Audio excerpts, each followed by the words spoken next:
मी पांडुरंग कदम, राहणार बागेची वाडी, तालुका माळशिरस, जिल्हा सोलापूर. आपले 1 मार्चला आपलं पानगळ आपण ह्या बागेच्यामध्ये केलेली आहे आणि पानगळ केल्यानंतर 15 मार्चला बरोबर पाणी पहिलं सोडलेलं आहे. परंतु पाणी पहिलं सोडलं असताना आपल्या जेनम कंपनीचं चरका हा प्रॉडक्ट आपण बेसोड डोसमध्ये सुद्धा वापरलेला आहे आणि लिक्विड फॉर्ममधला जो आहे तो सुद्धा वापरलेला आहे. साधारण एकरी 10 लिटर प्रमाणे ह्याला आपण ड्रिपद्वारे सोडलेला आहे.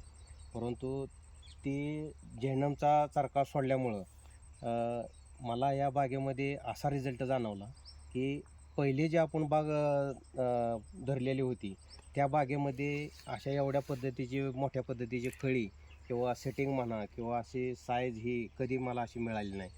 परंतु जेनम कंपनीचं ते लिक्विड चरका आणि पावडर फॉर्ममधला बेसोड डोसमध्ये पण वापरलेला आहे. तर त्याचा मला चांगल्या पद्धतीने रिझल्ट मिळाला.